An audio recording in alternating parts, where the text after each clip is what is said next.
Pittsburgh Steelers fans, welcome back to another episode of the Steelers Preview. I'm Jeff Hartman, co-editor of BehindTheSteelCurtain.com, with you for a preview of a crappy Super Bowl where the Steelers aren't a part of it, but we're going to talk about that Super Bowl. We're going to talk about the news, as we always do. So welcome back to another show. Joining me, as always, Bryan Anthony Davis, our podcast producer. What's up, Bryan? Gentlemen, great to see you. It is Super Bowl week, and whether the Steelers are in it or not, it's my holiday week because I could find a way to throw some hypocycloids in the mix. Very nice. Dave Schofield, the other co-editor of Behind the Steel Curtain. What's up, Dave? Not too much. Was just actually making sure we were coming through on YouTube. It looks like we're there. And it's interesting because I feel like although the offseason has started for the Steelers, that it's not really officially the offseason completely until all the games are played. So when we come back next week, we will really be into the offseason.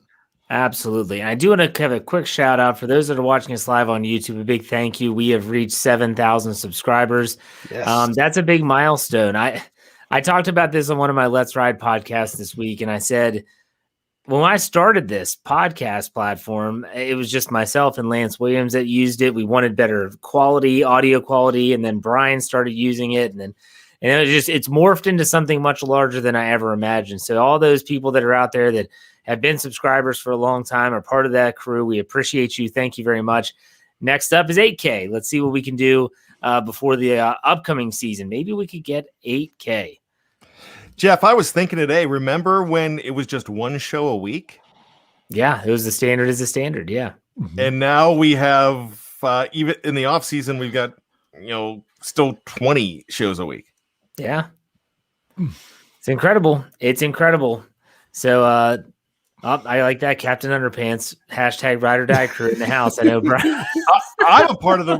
I am too. I am too, man. I tell you, every Monday, Wednesday, Friday, when I'm trying to get my son to take a nap, which hasn't happened in like a month, but I'm still trying to do it. You know what I do? I'm listening to Let's Ride. There you go. For those that don't know, that I have a quite a loyal following on Twitter, especially of people that they listen no matter what. They listen Monday, Wednesday, Friday to all my Let's Ride podcasts. If you haven't checked that out, you can find all our podcasts on our podcast platform. Anywhere where you get to our podcast, search Steelers or Behind the Steel Curtain, follow, subscribe, whatever you got to do. All right, let's get right to the news, folks. Mike Sullivan, no, not the coach of the Pittsburgh Penguins, has been named the new quarterbacks coach of the Pittsburgh Steelers. This was a reported interview. I think it was last week or maybe earlier this week. I can't remember. I get all these interviews and reports mixed up. But what do we know about Mike Sullivan, Dave? You kind of did that article, helped out with Michael Beck, our deputy editor, with getting that article done. What do we know about Mike Sullivan? Well, I did the initial article when they had done a supposed interview with him. I don't know if they called it an interview. They said they were speaking to him. That was right after they announced Canada being the offensive coordinator. So it was pretty much right after that. But I also was helping Michael out with some of the same stuff. He has 2 Super Bowls with the Giants. So he was Eli Manning's quarterback coach. And he was there. I mean, when looking back at it, he was with the Giants as both the quarterbacks coach. He was why is it that it always goes from guys are moving from receivers coach to quarterbacks coach? It seems like that's a very common progression that I see. Natural progression with the people there. To where, so he was receivers coach, then quarterbacks coach. He was even the offensive coordinator. I think in 16 and 17, he was the coordinator there. So he has a lot of time specifically with the Giants. He was also with Tampa Bay. He was their offensive coordinator. So, and he's also from Army. So I understand that there's a lot of stuff to go along with him, kind of a no nonsense guy, yet, does a good job with things. I like that they're bringing in somebody else from outside, at least in some capacity. Bryan, what were your thoughts on the hiring of Mike Sullivan? Well, now that I'm a ride or die crewer, I was listening to your show on Adrian Clem the other day, and it was people are backing the Adrian Clem hiring up, and a lot of people were upset about it. And one of the reasons they were upset because they want change. So if you want change, you have somebody in here that has had experience as an offensive coordinator. He has like Dave said, 2 Super Bowl rings. I think I was happy when I saw his name come across. Now, I was not happy that now we have to preface it with not the Penguins coach. Yeah, that's why I wore this. He made my factor fiction as Mike Sullivan of the Penguins. The only thing he knows is quarterbacking the power play, but now he's the quarterback's coach. How's that going to work? But no, I think it's a great hire, and because it brings somebody new. You mentioned this a long time ago in one of your Let's Rides. It's about rapport when you're talking about these position coaches, not the coordinator, but you really want him to work out with Ben. You want him to work out with everybody else in that quarterback room. It seems like this guy, Dave mentioned no nonsense a little bit, kind of seems like he's going to be one of those guys that will command the room. So I kind of like that. We don't know enough about him, but they know enough about him. And like you mentioned in I was going to call it Ride or Die. I think we're going to change the name of the show now. How you mentioned it in Let's Ride, that it's all about, you mentioned Ike Hilliard, how he works with the wide receivers. So it's how he's going to work with these guys and have that rapport and how they believe in him. So I'm pretty excited for this. I'm not going to pretend to know that if someone said, hey, they hired Mike Sullivan as the coach, I'd say, Mike Sullivan, who? Because you're talking about a different sport. I didn't know who this guy was. I'm not going to pretend that I did. Dave, you knew who this Mike Sullivan was? No. What's funny is that if you go to look up Mike Sullivan, it could have been that the Steelers hired him as an offensive line coach, because there's also a Mike Sullivan who's the assistant offensive line coach in Tennessee. So just think if they would have hired both Mike Sullivans, that's pretty crazy. I didn't know that. But I don't know who this guy is. And honestly, how often do you ever hear from a quarterback's coach? I mean, you really shouldn't have to hear from a quarterback's coach. So this is one of those hirings that they filled a vacancy. I believe they only have one vacancy, and we're not even sure if they're going to fill that. That would be the secondary coach. Dave wrote an article about, will they even fill that position? Because they could always just say, Terrell Austin, you're just going to take over that role. We'll see if they fill that position. But other than that, it looks like Mike Tomlin's 2021 staff is being filled out. But that's not the only news to talk about tonight. This happened on Wednesday, and this is being recorded Thursday night. And boy, did it get ruffles and feathers, was Bruce Arians, who I just did a podcast on this. He's not a guy he is the anti-Mike Tomlin. We'll put it that way. Mike Tomlin's going to talk circles around you. He's going to say everything while saying nothing. Bruce Arians he's pretty much a straight shooter. He's going to tell you what he thinks, whether you like it or not. And he'll cuss and stuff. I think it's hysterical. But he was asked about, well, you've coached all these great quarterbacks, compare them and yada, yada, yada. Well, he talks about Tom Brady and he didn't have to tweak much. Of course not. It's Tom Brady. But here's the thing, is that when you had these comments come out, and I'm going to read these specifically so that the fans that are listening or watching understand this. The first report I saw came from Brooke Pryor, and I was kind of ticked off by this because she only included certain parts of the quote. She had that, talking about the learning and the prep style of like the Bradys and the Mannings and Andrew Luck. And she said, quote, here's what Bruce Arians said. Ben, he didn't want that, didn't want to overload him. He just wanted to play, end quote. Steeler fans are like, you got to be kidding me. Like, seriously, this all over again. But then when you hear the whole quote, let me read this to you. I don't want to be like a story time, but here we go. With Tom, we're talking about Tom Brady, there's not much to tweak. It's just a matter of verbiage. When he came in, when we were talking in free agency about one guy learning the language versus another 20 learning the language, because they had been in the system, he was all in as far as learning the system. There's not much to tweak. He definitely knows how to take care of himself. He's a great, great player. His preparation reminds me so much of Peyton Manning. And those two guys set the bar as far as preparation for the guys that I've coached. Ben Roethlisberger, obviously, didn't want that stuff. He just liked to go play, and he knew what he was doing, but he didn't want to overload him. Andrew Luck was the same way. He was so smart, but all these guys have a grit about them that they can will themselves on other people and make them win. So, guys, I'm just going to leave this open-ended for you. When you heard these comments, Bryan, what was your reaction? You know, I read parts of Bruce Arians' book, and I really like Bruce Arians. But when I read the book, he kind of came across as a baby in a lot of different aspects of what he was saying, especially his time with the Steelers. He really, I mean, it kind of turned me off a little bit when I read that. It's called The Quarterback Whisperer or something like that. It was a pretty good book, but he wasn't as endearing to me when I saw that. And then I'm thinking about everything that you're saying when you're reading those quotes. And I'm thinking, Bruce, I get it, but who's the one guy that got you a Super Bowl? And it's not Peyton Manning, because he was not with Peyton Manning that championship season of 06. So he wasn't there at the time. So that's my main question. Only one guy got you a Super Bowl, and it's Ben Roethlisberger. So as far as everything goes, now he might have another one in just a few days because of Tom Brady and the magic he might be able to bring to them. But that kind of those comments, are they necessary really right now?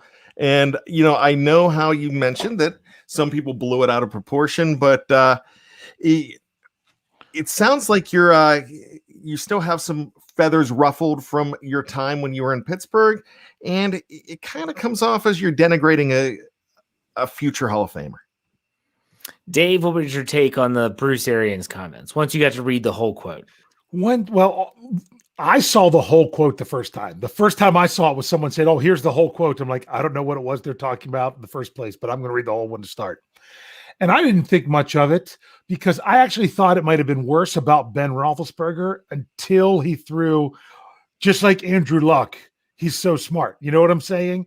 Whenever he threw the Andrew Luck in on top of it, then I felt like it wasn't so bad. But frankly, I don't care what he has to say about his time with the Steelers. He almost got Ben killed. If he'd have still been there, Ben would have been knocked out of this league 6 years ago because just the way he ran stuff. So I'm not, you know, I know he's coached in the Super Bowl, but just do your thing, Bruce.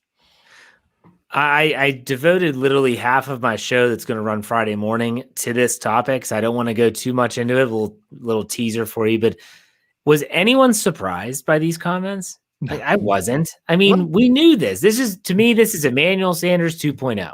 Emmanuel Sanders goes to Denver, and what did he say? Oh, I've never had a leader like this before. Peyton Manning stays after practice and throws me footballs. And everyone was like, whoa, you just backhanded smacked Ben Roethlisberger straight across the face with that comment. But in reality, I'm not surprised by this. We know Ben's never been a film junkie. He's never been the guy that's the first in and the last out. And in fact, everyone said it was the opposite, that he's the last one in and the first one out. It is what it is. I wasn't shocked by this. If people still want to complain about Roethlisberger's work ethic, well, you're going to be complaining until he retires because the guy's not going to change. So there you go. Yeah. Dave, so, I mean, can I just ask one other thing about it? So is he basically saying that Ben, I mean, you heard about Ben in the offseason getting together with his receivers, and they say about developing a rapport because he doesn't put as much into going in and sitting down in the meeting room and figure out what these guys are going to do as much as feeling what they're going to do by being out there and actually throwing the ball around. Is that in essence what he was saying? I mean, I'm trying to read into exactly what he was saying. If I'm reading the tea leaves, it states that Roethlisberger is not the guy that's going to be ridiculously prepared. Mm-hmm. He just wants to play ball. Like, let's just go out and let's play ball. And that's I think we saw that a lot this season too. I mean, Ben's MO. That's his MO. With their quote, drawing plays in the dirt mentality. Until Randy Lane says that he did not draw those plays. All right. Yep. So I see a lot of people in the live chat that are saying, oh, let's talk about the Steelers. Well, I hate to disappoint you, but we are going to be talking about the Super Bowl a little bit today. Super Bowl 55 is coming up. It's hard to believe that it's Super Bowl 55 already. It just seems like yesterday was Super Bowl 43. And it's been a long time. It's been a long time since the Steelers have climbed that mountain. But there are a lot of ties in with the Steelers in this Super Bowl. We already talked about Arians, former offensive coordinator, and wasn't he wide receivers coach? Yes, quarterback coach. Yes, he he did the same progression. Yeah, that's so was Randy Land. Randy Land was wide receivers coach. You're right. Byron Leftwich, who spent some time in Pittsburgh, he is the offensive coordinator for the Buccaneers.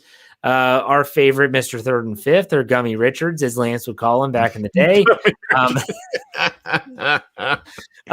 He is potentially playing. He has some swelling in the knee. Not sure if he's going to be available for the Super Bowl, but he's a part of the Buccaneer squad. And Mr. Butt Naked and Robbed is a running back for the Chiefs. I would love nothing more than for him to be inactive.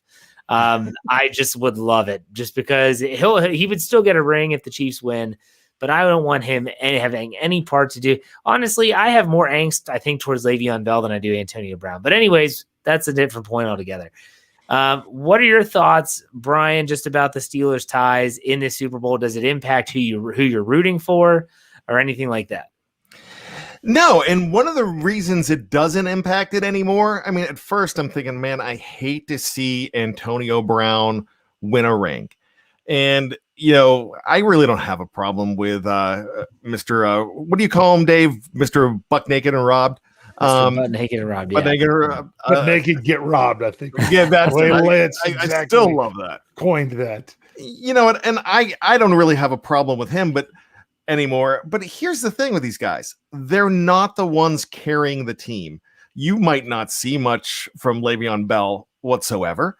And I mean, really, I have a feeling Antonio Brown could go off in this game, but he's not the one that he really didn't get him there. Keenan Allen's more of a bigger deal. Tom Brady's a huge deal. I mean, so, I'm glad professionally that they're in there. These are men realizing their dreams. Really, if they were still with the Steelers, I don't know how much of a difference it would have made. That ship has sailed. The Steelers are kind of addition by subtraction with those guys gone. So I really don't have a problem with it anymore. I love to see Byron Leftwich in the Super Bowl because this could be a pathway to getting him a job as a head coach, especially if they win. This could really skyrocket his career, and I've always been a big fan of Byron Leftwich. Arians, I mean, professionally, it would be great for him. It would be a great story. But there's, like I talked a little bit earlier, there's some things that rub me the wrong way about Bruce, and I don't love the comments of this week, no matter how overshadowed they could be. So with that being said, not a big deal, but it's going to be fun to see black and gold ties. One last thing, though, that I do want to mention, fellas. This is not an indictment of the Steeler way here. This does not mean that the Steelers failed with these guys and they went on to greener pastures because they're not the torch carriers here. This is just a situation where they ended up on these teams, and they ended up on teams that were already on their way there, and they became more complementary pieces, not main cogs in the machine. I can't believe I didn't realize this, but thank you to the live chat who said that Mr. Ross Cockrell is also on the Buccaneers. On. Stop. Talk to me next. Ask me the question. Come on. You're stealing my thunder. Why don't we talk about the former Steelers that actually are playing for these teams? Because you're talking about two guys that didn't even play in the championship games. There are two other former Steelers. There, and you haven't even mentioned the one who played the most snaps in the championship games. You mentioned Ross Cockrell. He played 14 special team snaps in the NFC Championship game. But the one who actually played snaps on his side of the ball, along with special team snaps, is one nose tackle Steve McClendon for the Tampa Bay Buccaneers, he played 21 defensive snaps for them. So he's actually someone who can contribute to the game because – we say that now and watch one of the other guys get a touchdown or something like that on a garbage play or something like that. But those are the guys that are actually, contributing. I wanted McClendon. I wanted the Steelers to try to get him back in years past when it seemed like he was available. I really liked him as a player, just a solid guy, gets the job done. And he was the one who got traded to Tampa when they were playing in Miami. And he got in a rental car and drove to Tampa so that way he could start the process of clearing the COVID protocols and be able to play the next week. So he's a guy that I wouldn't mind getting ring. But honestly, the other two guys, they didn't help get them there. I'm sorry. They didn't really do. And if they wouldn't have been on the team at all, they still would not, meaning Mr. Third and Fifth and Mr. Butt Naked Get Robbed. If they would have even been on the roster, or part of either franchise, both of those teams are still there. There's a hysterical. Yep. Go ahead, Dave. Thaddeus brought up another one, and Wiz. Technically, he started a game for the Steelers this year. That's true. There's a hysterical meme. It shows a picture of Antonio Brown in a Bucs uniform and Le'Veon Bell in his Chiefs uniform, and it says, "When you do nothing for the group project, yet you still get an A+." And I was like, "That's it. That's perfect. Yeah. It's a very good illustration of what those two jackwagons have done for their Me in high respective school. teams." Me in high school. Let me just say too that I don't. People ask me all the time, like people are just like, "Oh, who are you rooting for?" Well, of course, I say no one because I'm a Steeler fan and I really don't. I don't root for other teams. But you always find yourself pulling for one team or the other. Typically, I would always root against the Patriots because I can't stand the Patriots and Tom Brady. I really don't know who to pull for in this game. I'm sick and tired of the Chiefs. I really am already. I'm not a Patrick Mahomes fan. He's very talented. He's a great quarterback, but still his sideshow bob hair and he's everywhere. It just drives me nuts. It just drives me nuts. I'm beyond sick and tired of Tom Brady. I don't know. I don't know what to do, but let's talk about this game a little bit, shall we? Let's break this down in a preview style that's a little bit different. Let's do offense, defense, special teams, and coaching. Who do you give the nod to in this game?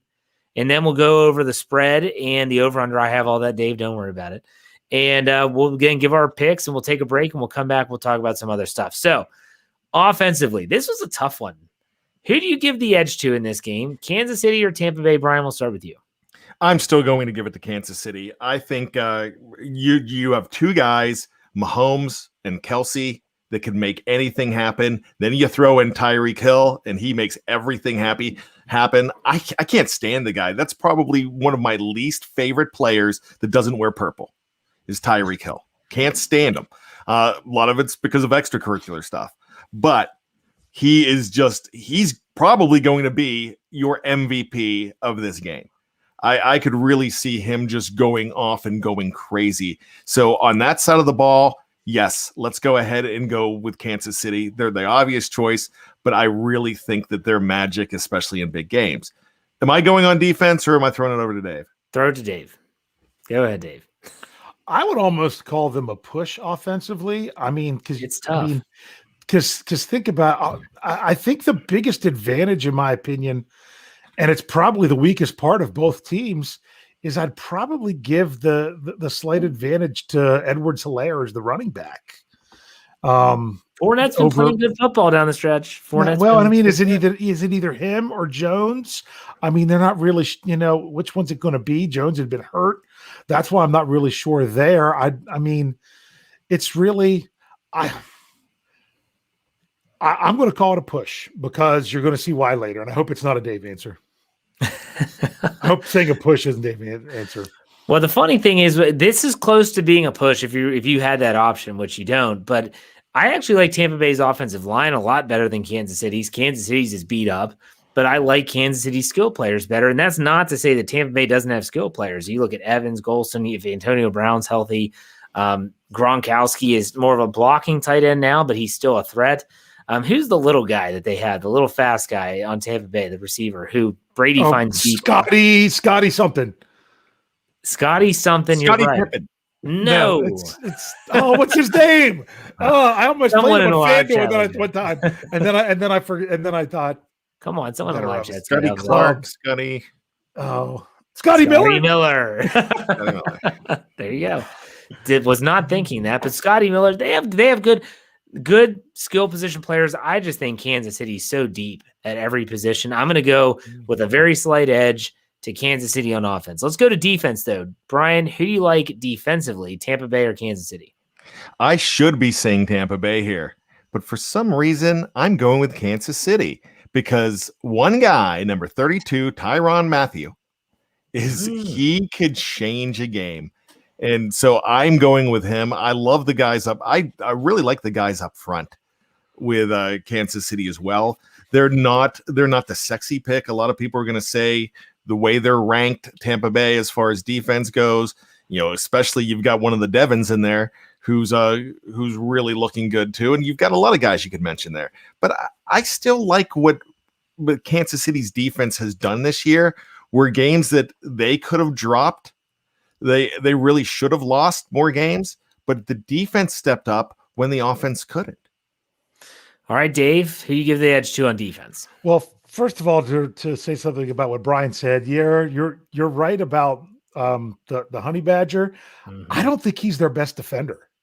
I really think it's Chris Jones. That guy I agree. on the defensive line is just he's really good. He's a man. Yeah, he's really good. So, but nothing against honey badger. It just I wanted to give props to Chris Jones because he is really good. So they have some good guys. But then you talk about Devin Bush. Then you talk. I mean, Devin White. Devin Bush.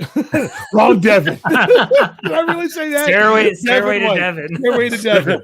Oh, I'm bringing back flashbacks. Which way you're going to get? Devin White's been playing well. People forget.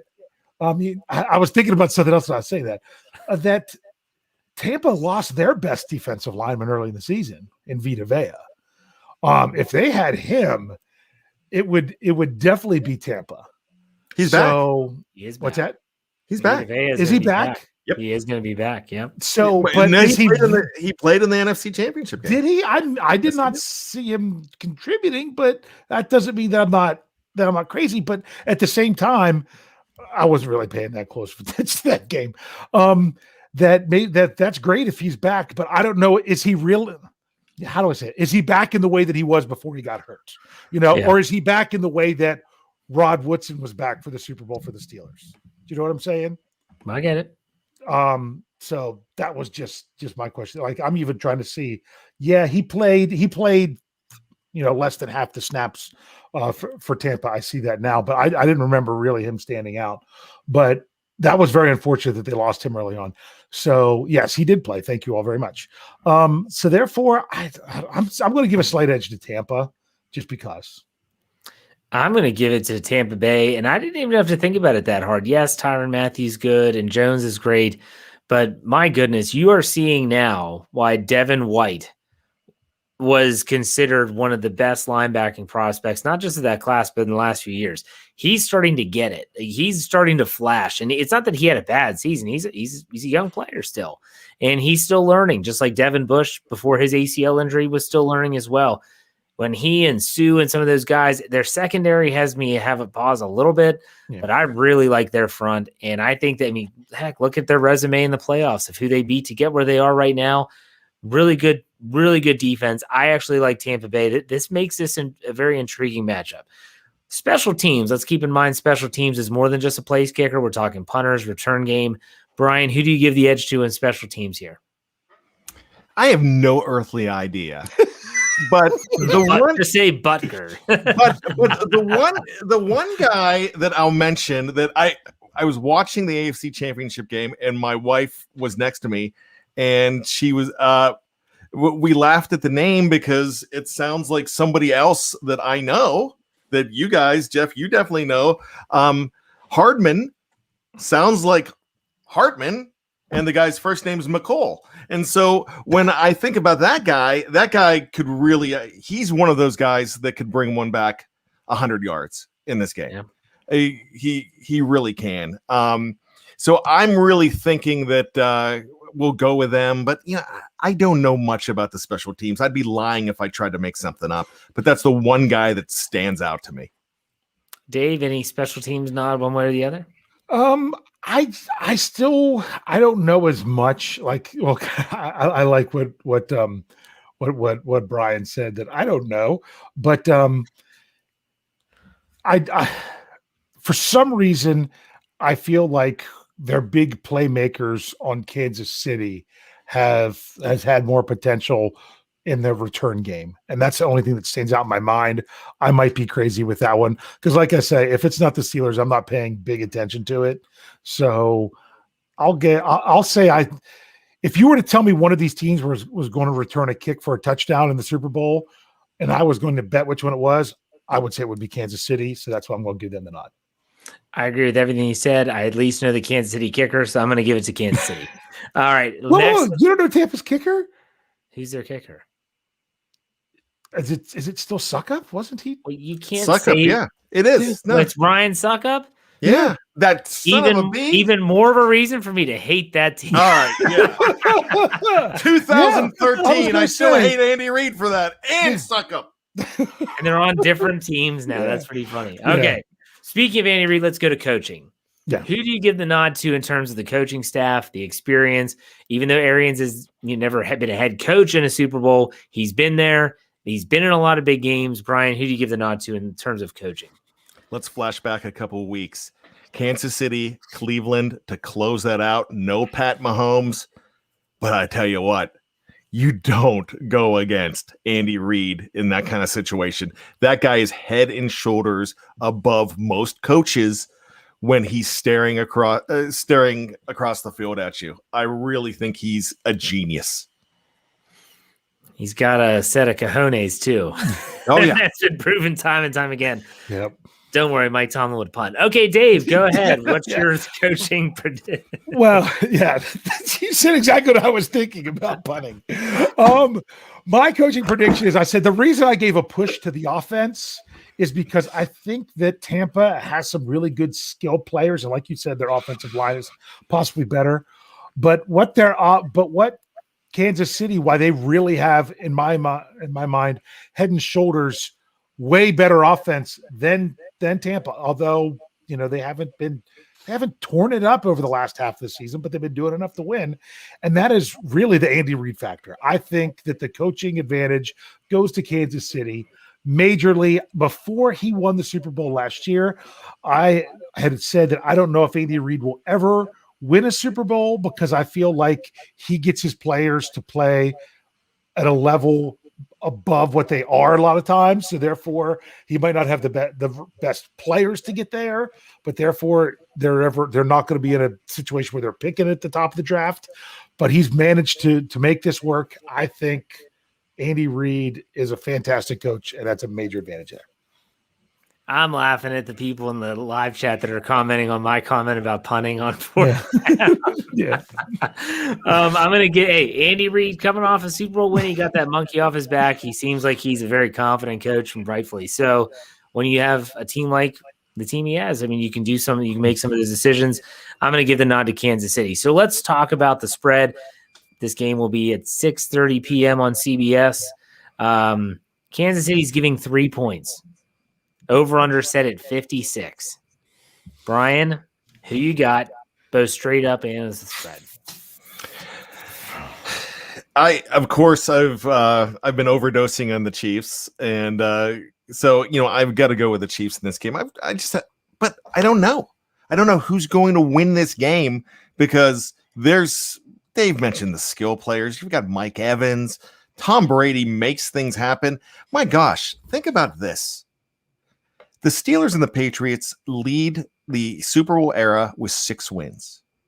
Tom Brady is in the same standing as those guys, and he can surpass teams with a 7th Super Bowl win.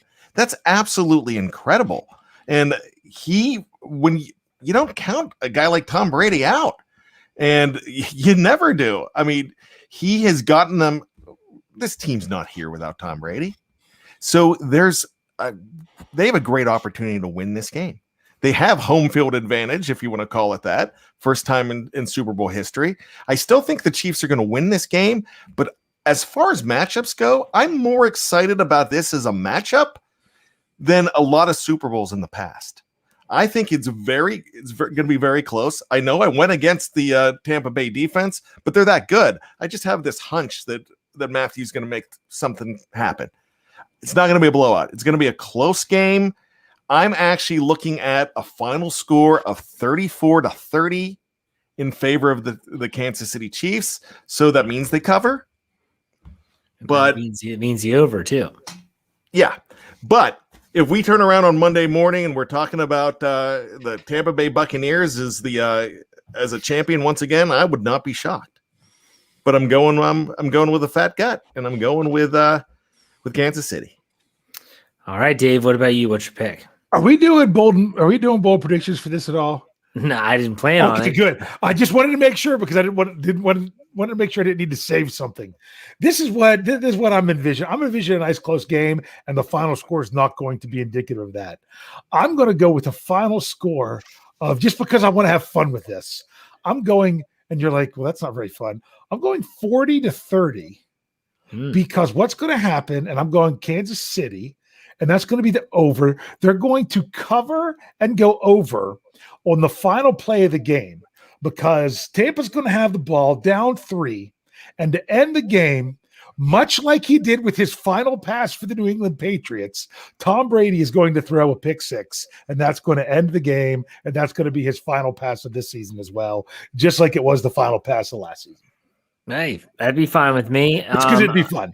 Yeah. I'm going to go with, I was surprised that 56 is a tough number for me. I typically Super Bowls, they don't come out the gates really fast, and sometimes you're having lower scoring games. I do like the Chiefs. I like them on the money line, and I also like them giving 3 to cover. I'll take Kansas City 31, Tampa Bay 27. So that's still enough to get the over, but at the same time, it's going to be close. I think it's going to be really, really close. So we'll see how that pans out. All right, we've gone a little long. We're going to take a quick break. If you're watching live on Facebook or YouTube, stay tuned. We're not going anywhere. Otherwise, if you're on the audio platform, head over to part 2 where we're going to talk about Super Bowl etiquette and a whole bunch of other fun stuff. We'll be right back.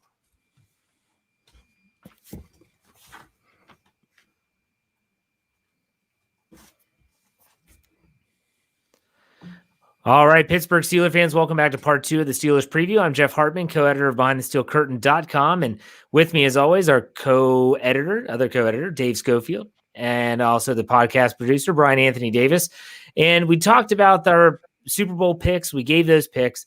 I want to get something off my chest real quick, because you all know that I'm kind of like the old man shaking fisted cloud. I didn't like the Nickelodeon game, and that was a whole to-do on this show. We spent way too much time talking about slime zones and SpongeBob's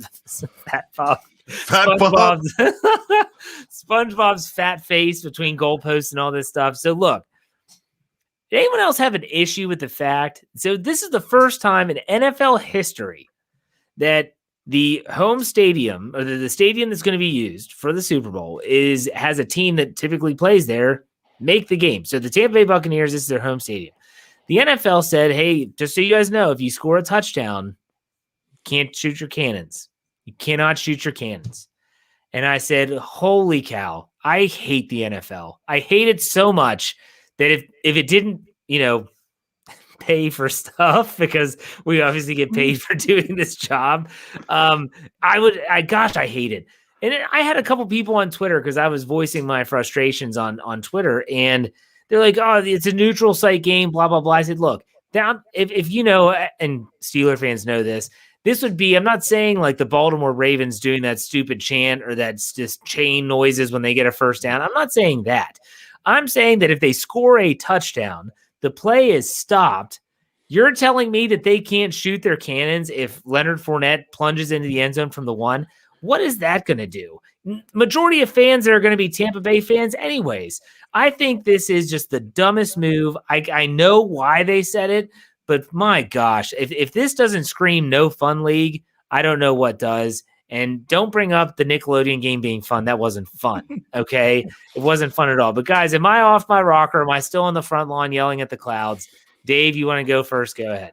I would definitely be just as adamant at you and if not more, screaming about this if they would have said it the other way around. No, they don't get to fire their cannons. It's the Super Bowl. It's supposed to be a neutral site. I mean, then have it at an actual neutral site then. Well, you have to schedule it ahead of time. You can't, Tampa wasn't supposed to be there whenever they scheduled this game. They didn't know they were getting Tom Brady. You could pick any college stadium in the South and have it there. Yeah, but my point is this. If this was the Steelers playing against the Bucs in this game, would you want to – well, first of all, you wouldn't be able to say, well, it's going to be a majority of Bucs fans, because I don't think that would have happened. But how would you feel knowing that, when the Steelers are already up 30-0 and they finally get a touchdown and I know I'm just going crazy right now, and finally scored, and then of course you get to fire their cannons. What do they get to have a home Super Bowl for? I would love it even more if Tampa wouldn't have been the designated home team anyway with the NFC and make them have to go to the visitors' locker rooms. That would have been wonderful. I would have loved to have seen it. Part of me wanted to see that happen anyway, and they say, nope, we're going to switch it because you're not allowed to be in your own stadium locker room. Oh, hey. So, no, this is the Super Bowl. It's supposed to be neutral. You don't get to, if you want to fire the cannons, you fire the cannons for every touchdown for both teams. If the Chiefs don't want to hear it, guess what? Don't let them score. That's what I'm going to say. Brian, what are your thoughts on that? All right. Maybe both teams shoot off cannons. I kind of agree with Dave on this. It's a neutral site. It's not a neutral site. The home team plays their games there. It's not a neutral site. It's the first time in NFL history. So you can't say it's neutral. It's supposed to be neutral. It's supposed to be neutral. It's not neutral. You need to have badging for both teams. I mean, they're going to have to make it look like a neutral site there. It's not going to be with the big Goonie ship in the background. I'm waiting for Sloth to be flying down in halftime. Oh, you go. So, I gotta tell you, I mean, but I kind of agree with the neutral site thing that it's just that's giving an advantage to a team, and that's what you get in the AFC Championship game. Not an advantage, but you're celebrating another team. You know what? I cares. Yeah. At the bottom, honestly, at the end of the day, I don't care. The Steelers in this game. If this was the Steelers in this game, and they were playing Tampa in the Super Bowl, I would have made a concession. You ready? Here you go. You can fire your cannons after every score, but we'll get it ready. And when we say, cue up Renegade in Tampa, then it would be fine for both of them. You guys are drawing way too much into this. I'm just saying that the fact that it's not the stupid sounds that the Ravens play during the game. It's not a third down noise. It's nothing like that. I guess I'm looking at it as if they score a touchdown, it's their home stadium. It's the first time this has ever happened. My gosh, fire the fripping cannons. Who cares? I don't care. I don't think they should fire them for both teams. That's just what I think they should do because they should be having more fun, not less fun, and just do it for both teams. It's like telling your one kid that we're giving you more gifts at Christmas every other year, and this isn't your year, so you don't get to open Christmas gifts. It's supposed to be. It's the NFL Christmas is what it is. This is their special day. Both teams are there on their honor because they got there, celebrating for one team in the stadium and not celebrating for the other. That is not what the Super Bowl is about. I get it. It's designated. It had to be here, but you've got to take away any of the home field feel. And that's what you got to do. Outside of the fact that they're in their home field, home locker rooms, home turf. I mean, I get it. I like what Mule Skinner says. I'll put this up there. He says, I'd like to fire the cannons right into Goodell's sweet box. Amen to that. NFL couldn't stand for no fun league. Even it's ridiculous. They used to say it meant not for long. No, it's no fun league for sure. All right. Now that I got that off my chest, there's a couple announcements that could be made this weekend that do have impacts on the Pittsburgh Steelers, some alumni, some current players. First, let's talk about the Hall of Fame. There's two individuals, one a player, one a contributor. They could be going into the Hall of Fame. That's none other than Alan Faneca, who's been a finalist, I believe, the last 3 years and has failed to get in. Has it been more than that? I think it's 5. Is it 5? Oh, my gosh. And then Bill Nunn, who obviously was the architect of those great 70s teams and bringing in he was the ones that was going to the historical black colleges and bringing in those players it was like an untapped reservoir of talent that he started to really dive into, completely changed the way that recruiting and scouting looked and changed the game, in my opinion. Guys, are both of these players getting in? Or not the players, but those of these people getting into the Hall of Fame this year? Brian, we'll start with you. Yes and yes. They're both getting in. It's time for both of them. The voters have a sentiment now towards Alan Faneca. He has risen to the top of the list. It is his time. I do not see that going any other way. I think Bill Nunn's got to be a slam dunk. You said it. He's a pioneer of this game. When I say pioneer, he changed the game. He's an architect of the way things changed. They weren't going to teams like Southern University. They weren't looking at Grambling as much. They weren't looking at them. Can you tell me the name of the college that John Stallworth went to? Oh shoot, I should know this. He didn't go to South Carolina State, did he? That was Donnie Shell. Alabama A&M. Alabama A&M. So it's just absolutely incredible what this man did to change this game, and he was a newspaper man. I would be absolutely shocked if he did not go in as a contributor. Yeah. Dave, your thoughts? They both get in? Okay. Well, they should. You never know, because honestly, no offense to the guys that are in the hall. The last couple of years, it was Hutchinson and Mawai, or however Brian will tell me how to say it right. Kevin Mawai. Mawai. Faneca had better resumes than both of them. And yet he didn't get in. It needs to be now. It really should. If he doesn't get in, there shouldn't be any offensive linemen, but they just stop worrying about all the Steelers and actually put the best players in the hall. That's one. Two, if Bill Nunn does not get in the Hall of Fame, then they might as well just take a wrecking ball to that place, because it's not worth anything. Because it is ridiculous that he wasn't already in there. And the fact that now you're going to bring him up and actually say, oh yeah, this is someone that we should have actually looked at, and look at him and say, no, you are crazy. You have a worthless institution if he's not there after coming up to be in there. That's just how it is. If he doesn't get in, then I don't care anything about the Hall of Fame anymore, because they've just shown it's not really about this game. I could argue that, to me, like the fact that Donnie Shell, it took him that long to get inducted, they've already shown that there's some bias there. There is that too many Steelers in the Hall of Fame bias. The fact that LC Greenwood is still not in the Hall of Fame. I mean, there are some travesties out there, and I know that every team has them. I'm not here to try to make it sound like the Steelers are the only organization, but my goodness, if Alan Faneca, who has waited and he's been patient, you look at like the Baseball Hall of Fame, they're not having any Hall of Fame inductees, and you have Kurt Schilling saying, take my name off the list. I'll just wait until I'm, later in my career, whatever. Alan Faneca has done none of that, and he has every right to be frustrated. I feel like both of these guys get in, and then that's going to make the 2021 ceremony, holy cow, Steelers Central. When you think about the fact that the 2020 ceremony got delayed to 2021, I mean, you're talking Troy Polamalu, Bill Cowher, Donnie Shell, and then if Nunn and Faneca get in, that's incredible. That's absolutely awesome. So I think we all agree that both should get in. Will they get in? We'll see. The other award to keep an eye on would be none other than Defensive Player of the Year. TJ Watt is considered a main candidate. We'll put it that way. Aaron Donald is also up there. Is there anyone else outside of Donald and Watt that you all could think could be? Yep. Brian? Xavier Howard, cornerback for the Miami Dolphins. Okay. The Dolphins, and he is considered basically number 3.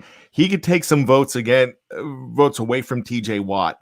I've seen some projections right now, and the last projection that I saw, and I can't remember the voters, but they were voters like Maurice Jones-Drew was voting in this, and some other people that you do know by name, and it was Donald 25, Watt 24, and Howard maybe 3 or 4, something like that.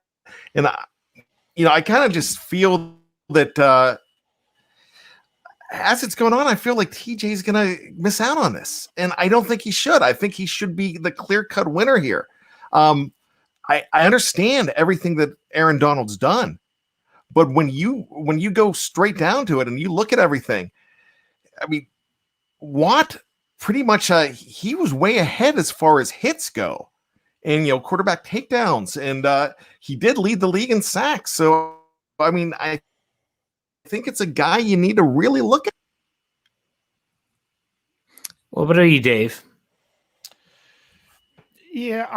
What if there's anyone else in this race? Was that Well, that and then was also the give your question? thoughts on who Okay. you think's going to win. I really do think it comes down to TJ Watt and Aaron Donald. Honestly, the reason I think it's probably going to be Donald, and this is going to be crazy, but this is how the people that vote go. Donald's team made it a round further in the playoffs. That's just kind of the stuff they look at and things like that. So, which is what it is. I mean, I think TJ Watt had a great season. I think he should have won it last year because I don't think Gilmore was what a lot of people said that he was. But that's just me. So, but I mean, you can't say Aaron Donald's not a great dominant player either.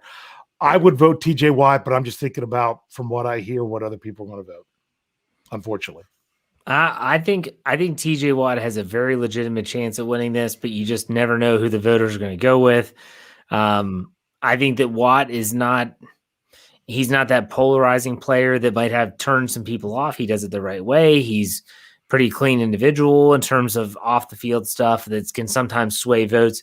I'm going to say that Watt wins it. I'm going to say that he wins it, that he gets that defensive player of the year, and he starts to catch up to his brother who has 3. So we'll see how that goes. Bryan, did you say that you think Watt's not going to get it? You think it's going to go to Donald? I think Watt should get it. I think Donald's amazing, but I don't think he's going to get it. All right. Okay, let's do trivia, and then we'll talk about Super Bowl etiquette to end out the show. So, Dave, go ahead. What's your trivia for tonight? Oh, mine just all comes back to some stuff that's probably with the kind of stuff Bryan wants to ask, but I'm just gonna roll with it. We're going to talk about Pittsburgh Steelers, and we're going to talk about Super Bowl. So I'll just won't beat around the bush and get right to it. Who are the 6 Pittsburgh Steelers that have scored a rushing touchdown in the Super Bowl? All right, so let's do this. That's Franco Harris. That's one. And do you know how many he has? Do you know how many Harris has? No. Bryan? 5. 4. Ooh. Rocky Bleier. Very close. Yeah. Rocky Bleier. Not a rushing touchdown. No. Okay. So let's go Willie Parker.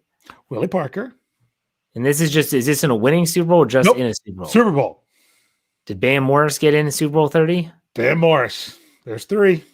In Super Bowl 43, the first touchdown was scored by Russell, wasn't it? There's 4. Did Mendenhall get in 45? There's 5. Oh boy, I'm missing 1. Do you know, Bryan? I do. Come on, you're missing the best one. Benjamin Todd.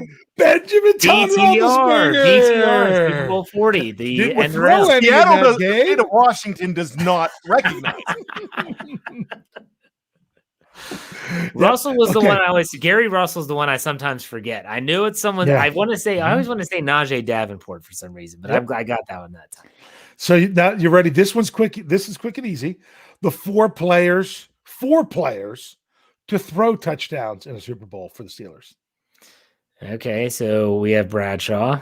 We have Ben. We have Randall L. Go ahead, Bryan. The real deal, Neil O'Donnell. The Yancey thing. Go ahead.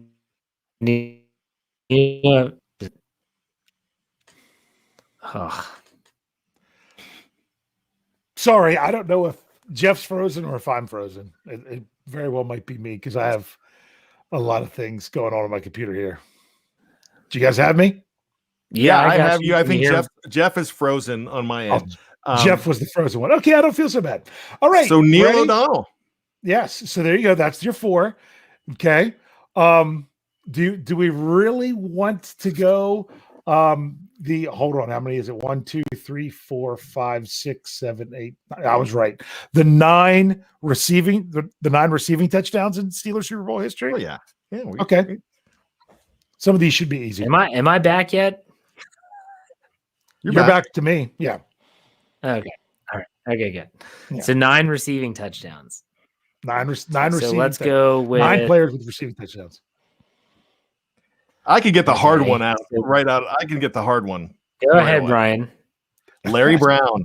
Larry Brown. That was the first receiving touchdown by a Pittsburgh Steelers in the The Super Bowl. offensive touchdown, right? Yeah. Is that the first offensive touchdown, or did Franco get yes. him before? No, I think Franco was first, but that was the first receiving touchdown. I think. I might be So wrong.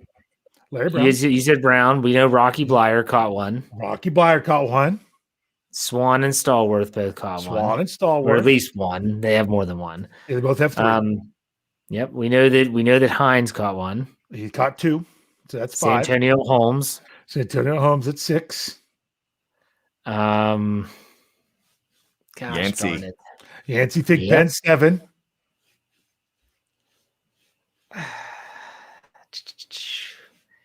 Heath never caught missing one. 2. Heath never caught Nope. one, did he? Nope. You're missing. I'm gonna go. I might be wrong on this one. Benny Cunningham, Nope. You're close. Randy Grossman. Randy Grossman. That's 8. And you are missing the 9th one, which was Mike actually- Wallace. Yeah, in their most recent Super Bowl. That was Mike Wallace. He also dropped the 4th down pass, but let's not talk about that. Yeah, let's talk about that. And then last but not least, because I'm talking about Super Bowl scoring, can you name for me the 6? Did I say 6? No, it's 5. Sorry. The 5 kickers to kick field goals in the Super Bowl. For the Easily. Go ahead, Bryan. Go ahead. Just knock him out. Sweezum, Reed, Yes. Jarella, Yep. Barr, Yep. and my man Norm Johnson. That would be correct. Very good. Love Norm. Norm. I just thought that'd be fun. No, those are Talking about good. Those are Steelers good. Super Bowl Those stuff. are good. So that's And that's the what I scoring. got. Now, not only that, and now remember the Steelers have also scored 2 safeties in Super Bowls. 2. So Dwight White is yeah, one. no, I don't know who had them. I know Dwight White had one. Dwight White was the first scoring. The first score, and that is because you're right. That was a 2-0 score. You and Rich were talking about that, right? On the Yeah. on the Tales from 2 a.m. because in that that Pittsburgh defense, the only points they gave up in that game was the block punt. Yeah. And I cannot tell you who the other safety was. I know I they can't gave up a remember safety. either. I had it up, but I Tony's nemesis gave up a safety, Mhm. and that would be Mr. Hartwig. Justin Hartwig. Yep. Mhm. Yeah, who Tony. yelled at my man Tony Defio. Mhm. Called it Tony an idiot, and I'll never forgive him. I've got a couple guys. Yeah. All right, here we go. Only 2 receivers had more than 100 yards against the Steelers. Who is the leading receiver in a Super Bowl, in a single Super Bowl against the Steelers? I want to say Larry Fitzgerald, but that could be wrong. He is number 'cause he 2 at number 127. I was going to say because he had that one With that giant catch and run. Yeah. Okay, so Larry Fitzgerald is 1, but he's 2nd. Yes. How about Pearson? Pearson is 3rd Okay, with 75 For- yards. for Dallas. Yeah. Okay. Is it a recent Super Bowl? Yes, it is. So I'm thinking it's here. Would it be in the Green Bay 40 in Super Bowl 45? I'm just trying to think who lit him up. It wasn't. It was. Hold And on. it's probably not the guy you think. Is it Greg Jennings? It is not Greg Jennings. Donald Driver? Jordy Nelson. Jordy Nelson is the third one. Jordy Nelson. Yeah, he had He was the he had matchup. a ton of receptions, was- didn't he? He was He had, the like- matchup. he had 9. 9. 9 in that game, yes. Gosh, he abused which that is which is funny because it's not funny, but in 2015 when Marquise Pouncey got knocked out for the season in a preseason game against Green Bay, so did Jordy Nelson. He got knocked out for the season as well in that game. Yep. In that preseason game. Yep. Now, how many 100-yard rushers has the Steelers surrendered in those 8 Super Bowls? Let's see. Well, they didn't in 45. They didn't in 40. Mhm. They didn't in 43. I'm pretty sure they did not in 43. So you got to go back to the 70s. Mm-hmm. Oh, wait, saying you said so. This is any Super Bowl, not winning. Any Super Bowl. Yep. Super Bowl. Did they give up to Emmitt Smith in Super Bowl 30? They did not. In fact, I think he got it like 56. So no, you're talking a player, not just as a team. One right? player. One player. Yeah, well, because it wasn't Arizona. Because I actually had looked this up earlier. They only had like 30 yards rushing in that game. I'm going to say, but the Steelers only had like 50 some. I'm going to say they haven't given up 100 yards rushing. They have not. Now they almost did. Tony Dorsett in Super Bowl 13, 96. In Super Bowl 40, Sean Alexander, 95. Ooh. Now, here's something really interesting. I don't think they do this anymore. But back in Super Bowl 14, there was a runner-up Super Bowl MVP on the Pittsburgh Steelers. And it was not Sean Stallworth, who very easily could have been the MVP of that game. Who was the runner-up? And this was documented on a few sites on the internet. Who is the documented Super Bowl MVP runner-up in Super Bowl 14? Well, I have no clue. He was a number 1 pick for the Pittsburgh Steelers. I was going to say it wasn't. Well, because Bradshaw was the MVP, right? Yes. It wasn't. I mean, Franco didn't have a lot of yards, but he had a couple of touchdowns. It wasn't Franco, was it? Guys, we could be here forever, so I'm going to say the answer. Robin Cole. Was it Robin Cole? Robin Cole. I've met him before. Great guy. And I think that is really one of the most unique trivia questions that I could find. Dave's like, oh, I might step on you if we're doing Super Bowl trivia. I'm like, no, you're not going to step on mine. One final thing. So we're talking about Tampa Bay having the home field advantage, and it's never happened in the Super Bowl before. But there were 2 Super Bowls where the home team, not the home team, but the team for the NFC was playing very near their hometown. What teams were they and what Super Bowl? Well, 14, that was the Rose Bowl, right? Yes, it was Pasadena, California, the Los Angeles Rams. Mm-hmm. They're both NFC teams, you said? Well, they were against the Steelers. You don't they were count. both against the No, Steelers? they were not against the Steelers. No. So you don't count Steelers in Detroit. Okay. Well, because the Rams was against the Steelers, so I don't know what the other one was if it's not against Steelers. You could very well say that these were pretty much their home city, because when you're talking about Pasadena, you're flying in LAX most likely, or that's what I'm saying. Was there a Dolphins game at the down in where the Gators play or something like that? I'm trying to think. Nope. No. I'm trying to think of where they would have played a Super Bowl that wouldn't have been at a home stadium for an NFL team, but it would have been close. But no, that's the one that really stood out was the one against the Rams, since that was there. I don't know. I can't think of it. This happened on Inauguration Day, 1985, when Ronald Reagan went in for a second time. Has nothing to do with that. I just wanted to throw that in, just stupid knowledge that I have. It was the San Francisco 49ers who played in Palo Alto, California, in Stanford's home stadium. Mm-hmm. So there you go. There you go. Good trivia, guys. Good trivia. Mm-hmm. My trivia is nothing. So there you go. Let's real quick. I could ask you one more trivia question, just to throw it out there. Sure. Okay. Go ahead. Well, Tampa and Kansas City played this season. What was the score of the game? I know Kansas City won. They won by 10, 27-17. Was Jeff going to give a go, or no? I'm not. They actually only won by 3. It was 27-24, but that's because Tampa scored 14 in the fourth quarter when it was kind of out of hand. Backdoor cover. Yeah. Yeah, that's basically what it was. But, well, I mean, it wasn't completely out of hand because, I mean, I think Tampa did I'm trying to remember, did they get the ball one last time? No, that's right, because they scored with 4 minutes left, and Kansas City just held the ball for the last 4 minutes plus. Okay. Shield 91 gives us $10. Says, thank God I'll be out of the country for the Super Bowl, headed to Guatemala tomorrow. I'll miss BTSC, but can't wait to come back and catch up on the Steelers news. Hashtag ride or die crew. That's right. Shield 91.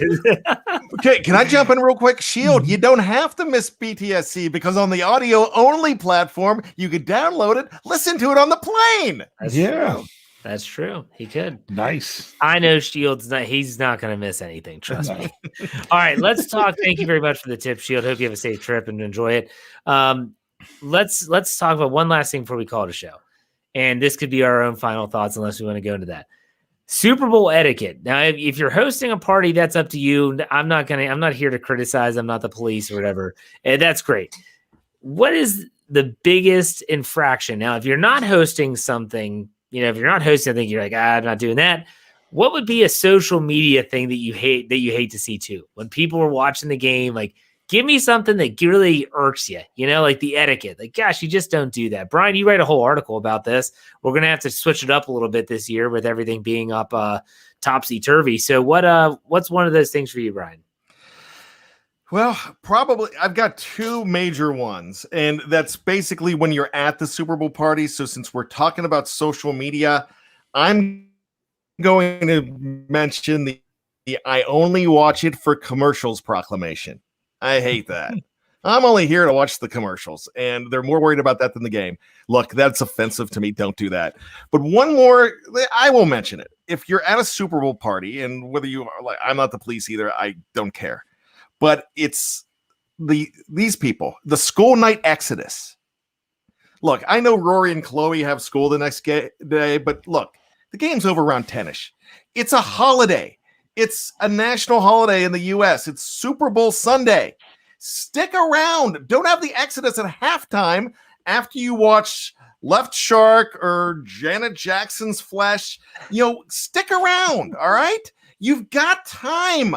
It's the one night. Let that kid watch the Super Bowl. They could be fine. You know what? They're going to go into their bedroom. They're going to get their iPad out. They're going to be watching YouTube and SpongeBob or something else underneath the covers, and they're not going to get the good night's sleep that you think they're going to. It's Super Bowl Sunday. Let the children watch. Very good. I like it. Dave, what about you? What's some etiquette that people need to follow, or maybe things that bother you? Wow, man, I must be a hardcore dad because my kids aren't allowed to have electronics in their bedrooms. Anyway. Etiquette. Don't claim the game's over too early. Couple times I was already told the game was over, that there was no chance that the Philadelphia Eagles could win. I was also told there was no chance that there was no way Atlanta was going to blow that game. So I don't like the whole declaration. We don't need to watch this anymore. This game's over. So I hear that a lot, but that's because I watched the game with my father. He likes to declare it over way too soon. Those are good. For me, I can't stand it. And people that want to watch commercials, I don't care. If you want to laugh at the commercials, it doesn't bother me at all. I really can't stand the people that come over or even on social media that suddenly are the next John Madden. And I'm not talking about as a commentator, but as a Super Bowl winning coach. Like, oh, they should have run it there. I was like, are we going to Monday morning quarterback every single play call for the entire game? Like, just keep your mouth shut. Or the people that really, this really bothers me, where they suddenly claim a team.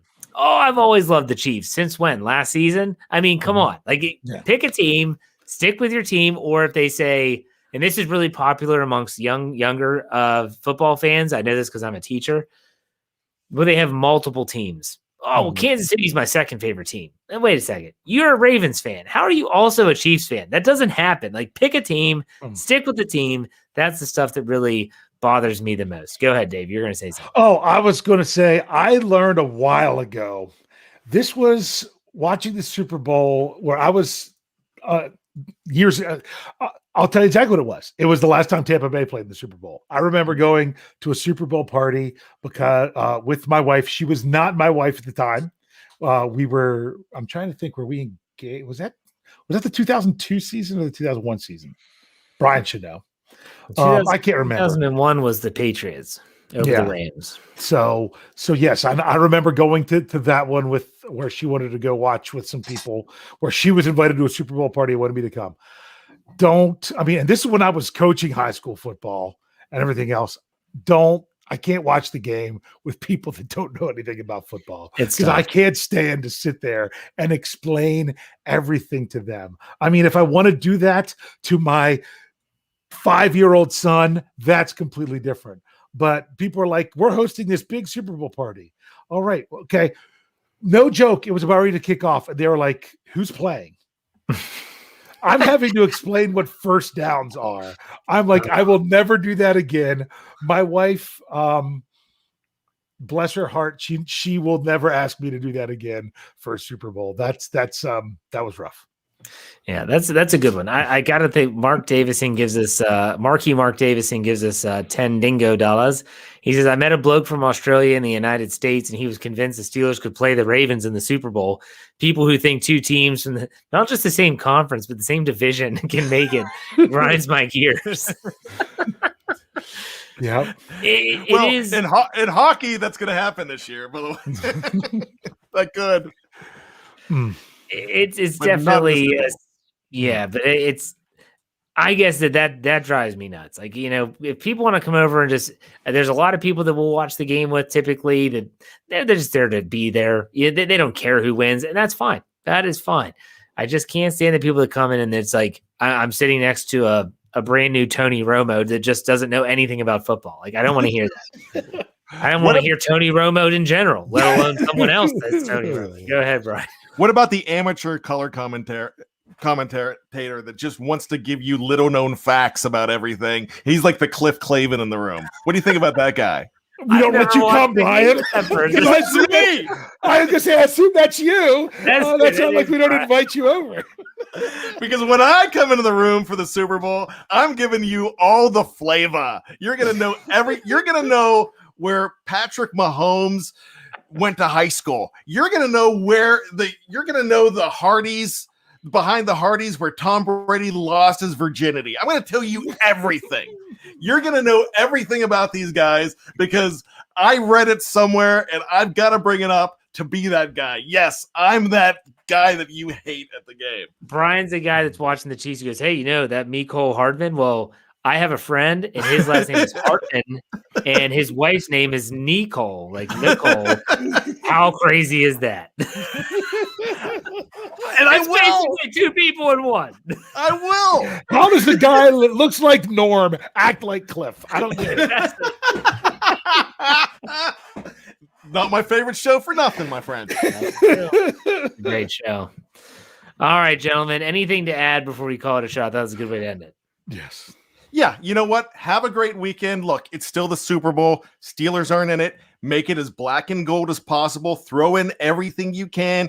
Get your hypocycloids out. Make the Steelers a part of your Super Bowl. Find a way to do that. But it's my favorite day of the year. I am probably going to try to find some way to take off the next day because this is my night. I'm not going anywhere. I'm going to be here with my family. Going to make some chili. We're going to get some crab. We're going to have some wings. We're going to have all that stuff. We're going to have our little mini party. But I got to tell you, it's still the Super Bowl. And to me, it's glorious. Very good. Before we get to Dave, Michael Clark gives us $4.99. Says, I don't know if it's been said. I'd rather Bell get a ring than Brown. Am I crazy? I would rather neither of them get a ring. If there's a possibility that can happen, I'm not sure what needs to take place, but I'm down for whatever needs to go down. That's called tragedy, Jeff. No. Come on. No, not tragedy. No, like, Jeff, Brown get suspended and not get a ring and Tampa Bay wins. Let Bell get the ring. It's just going to get stolen from him from the next lady. Next time a stripper's naked in his room and he leaves to go work out. Okay. Dave, anything Dave, that you want to add? It's the Super Bowl. I know some of you have traditions. I have a tradition of watching the game anytime I can with my dad. Actually, I'm going to have an article coming out this weekend. It's the 10-year anniversary of the Steelers their last trip to the Super Bowl, but that was actually a very momentous occasion. With that was more than a game to just me. I'm going to share that a little bit behind that this weekend on Behind the Steel Curtain, your one-stop shop for all things Pittsburgh Steelers. There you go. He's not the best color man in the league for nothing. You know what? That sounds like a kind of guy that should be a guest on Tales from 2 a.m. when you're talking about the Super Bowl. I'm just saying. I know what you're saying. You can saying. take my spot. There you go. All right, Dave. No, you're there. Okay. Damn it. Okay, well, Dave, go ahead and send us out. Hey. All right, folks. Enjoy the Super Bowl. We'll see you next week.